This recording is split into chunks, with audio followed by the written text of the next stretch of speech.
Hi guys, my name's Justin Beard and I'm from Flexi PT. Today I've chosen to talk about something that's close to my heart, something that's really important. Might not necessarily be about physical health, but absolutely definitely about mental health. And I'll start off by saying I'm not a counsellor, I'm not a psychologist or a psychologist. And if this brings up any issues for you, then I do suggest that you call one of the numbers that we leave in this video and talk to a professional about your concerns. But today we're talking about Are You OK Day. Now, Are You OK Day is a fantastic initiative to try and bring focus on openly discussing how you're feeling with co-workers, friends, or family. It's something that men don't do enough, and suicide rates are actually 3 times higher for men than they are women.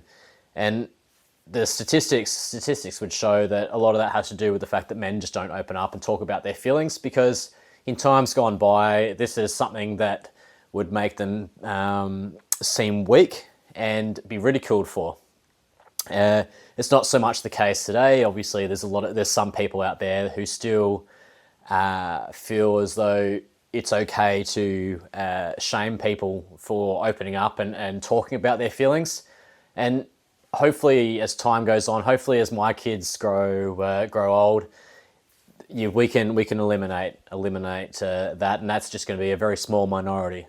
So that's my big hope. But it's close to my heart, because over the years, I've had some of these thoughts. At the time, I might not have realised exactly how strong these thoughts were, and I might have looked at it and gone, well, actually, it's not as serious as other people's issues.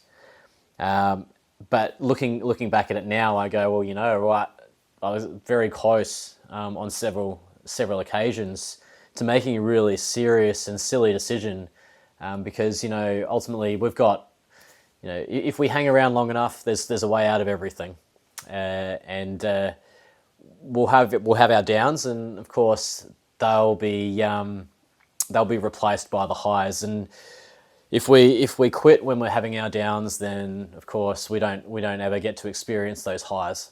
So my experience all started at school. Now, kids can be brutal. They don't have filter.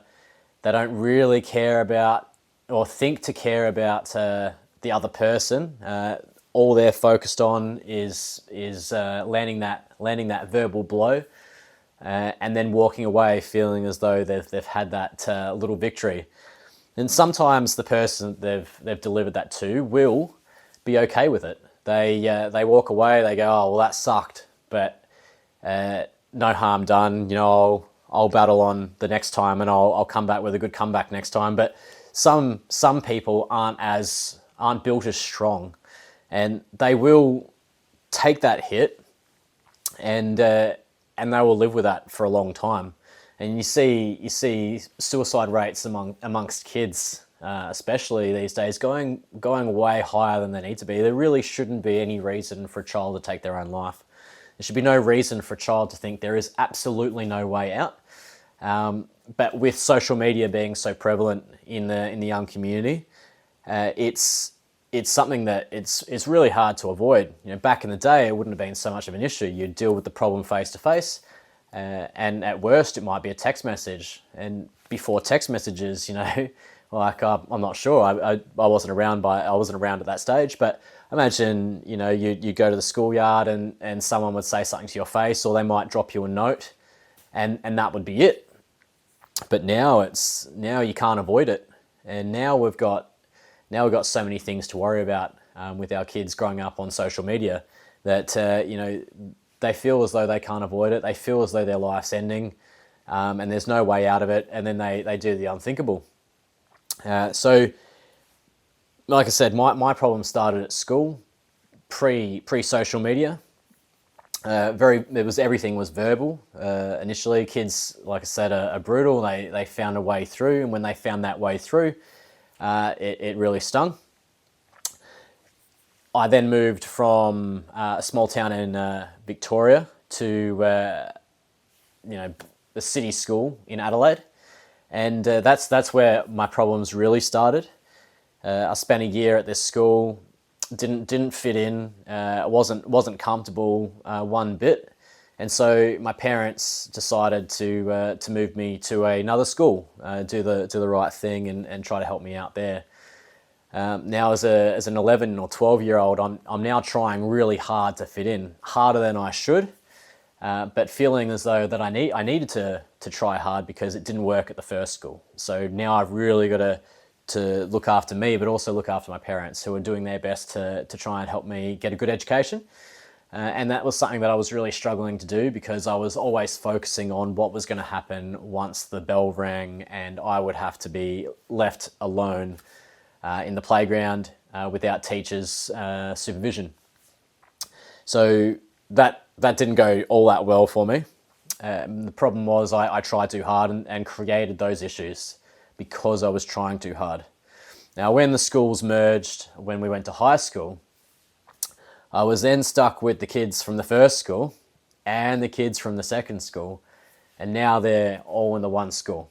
And so whilst I had a small group of friends to start with, again, kids being brutal, they managed to, the people that I'd met in the first school and then the second school, managed to kind of push those guys away from me. And now I'm back on my own. And now it's not so much verbal, it's physical. Good thing I'm quick. I like to joke that my speed got me out of plenty of fights. I won all my fights by about 200 meters. I never threw a punch, and I was never hit by anyone. But that's, I was chased. I was chased a lot, and I managed to get away from every single person when I needed to and find safety. And I'd hate to think of what would happen or what would have happened if I wasn't able to do so. And it's by pure luck that I found a teacher just quick enough. Yeah. So it was physical. Then there was the threats over the phone. I received a call late one night. It was probably one of my last few days at school. There was a mention of a knife. And there was the mention of, after school, watch out because it's coming your way. And it was obviously a bit more graphic than that. And that was one of my last days at school. So I went to school the next day and I was looking over my shoulder, as you can imagine. Really scary and something that no child should have to think about. Keeping in mind I'm 13 or 14, I'm in year 9. And I'm having to worry about death threats. I entered that schoolyard one day and I saw another child walking in with nunchucks. Where do they get them from, and why are they coming to school with them? So I had those issues, and once my parents realised that there was nothing that we could do as far as the police went, I got pulled out of the school. I went homeschool. And you'd think that was the end of my problems, but it wasn't, because as life goes on, you then find other people who will intimidate. The older generation, not so much up to date with I guess the do's and don'ts of how you would treat children and the whole the mental aspect of looking after kids in your care, even if they're not your own. So I played sport at a very high level. I was in a high performance squad before I went professional. But even as a professional, you carry the scars of your younger years, and it's very easy to say, "Oh, I'll just get over it." But I found myself looking over my shoulder all the time. Two people were laughing over in a corner. And then they might happen to look my way because I'm looking at them, and I automatically now think that they're laughing about me and they're talking about me, and it might not be the case. And you start to think that every person around you is exactly the same kind of person that you had problems with at school, and that's not the case either. The world is filled with many wonderful people, but when you're bullied from a young age, it's hard to see that. And that's what I like to point out to a lot of other people when, when they treat people a certain way at school. It's not so much get over it and then move on. It's this could leave a scar, and you've got to be wary of that when you're dealing with the next person, because you don't know how people grew up. And that was my experience from school. But then obviously, people have that in their home life, which is even worse. So they can never really escape it. Now, so going into the sporting scene, I was working with coaches who didn't understand. And even though I would reach out and I would actually explain my situation and tell them exactly how everything made me feel and when it made me feel that way, and certain language made me feel intimidated and whatnot, you'd have a really good chat with them. You'd walk away thinking, yeah, this is great. But they then, when the time was right, they would then use it against you, knowing exactly what triggered you and how it made you feel. And at the time, I thought, well, geez, that's really unfair. But now I look at it and I'm a little bit more shocked and horrified, especially now that I'm in the coaching scene myself. And I've got 3 young, beautiful kids, and I want to make sure that they get the best life or the best upbringing possible. So to know that there are adults out there that will do that, just obviously makes me even sadder. So up until I was about 25, 26, this was my experience with other people, and other people obviously have it far worse than I do, and other people took it better than I did. But obviously, my skin wasn't as thick as it could have been. Not saying it should have been, but it could have been. And that's kind of really scarred me through life. So that every interaction that I have, I'm very standoffish. I'm very quiet to begin with, and then once I'm comfortable in a situation, that I'll really open up. So becoming a PT for me was about helping people, helping as many people as I possibly could in a field that I felt like I had a bit of knowledge. So Are You OK Day is been great, right? You get people talking, social media, they really get the message out there. And for that one day, people are asking everyone, are you okay? And the expectation is that that person would probably, yeah, I am okay. They might have a bit of a chat about something, but ultimately it's, yep, I'm okay, and that's it. The idea is so that people can feel comfortable talking about how they feel, talking about their problems, and making sure that the person that's asked them a question is getting the answer, or they feel the person asking the question can then walk away and go, yep, okay, that person is okay, and I feel comfortable, and I'm happy that I was able to find out how they're actually feeling. But for that one day, that's great, that works. But I'd love to see it, 365 days of the year, and not just how you're going, and just as a walking past someone, how you're going, and then that person feeling as though they have to go, yeah, I'm okay. I'd like to have it so that you can ask someone how they feel and be totally invested in their response. Whether that means you end up spending 5 minutes, 10 minutes talking to them about their day or their struggles, I think that's really important, that people feel comfortable in having these conversations. Because I know for the other 364 days, when I go on social media, I look at athletes getting targeted by random people who think it's okay to sit behind a computer screen and on their keyboard and just type nasty messages. And I see people, the sports people, being absolutely ripped to shreds about a performance. I mean, it's their performance. If anyone's going to be feeling really upset about their performance, it's probably going to be the person that's completely invested in that performance.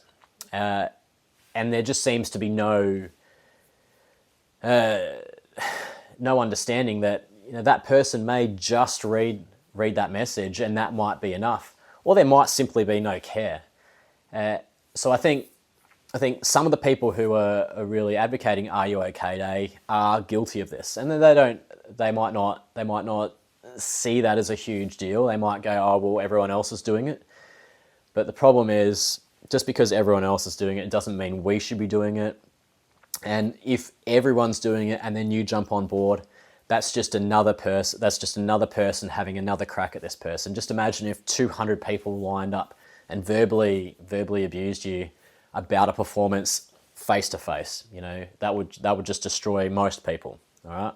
And just because it's online, it doesn't make it any better. It actually probably makes it worse. So have a think about that next time you hop on social media.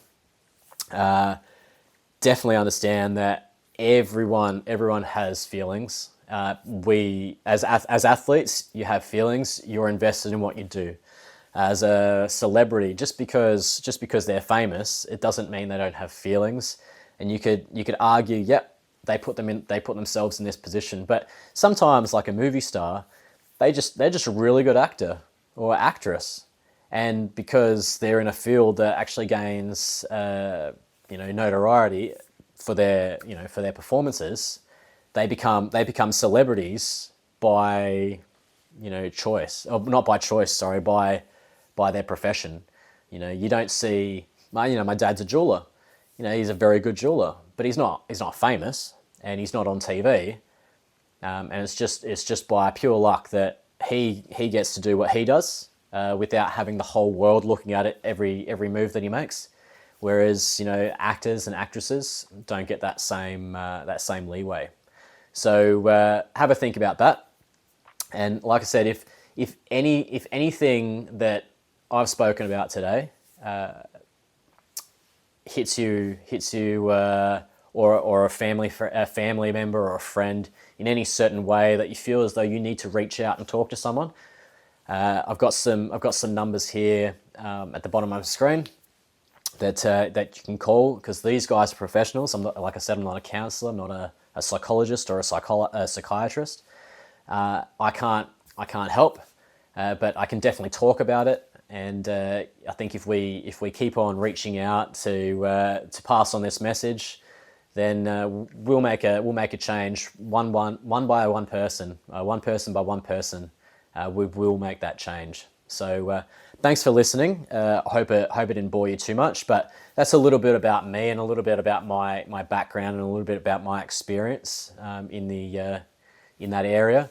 And like I said, yeah, hopefully it helps. But definitely give someone a call if you ever need a chat. Okay.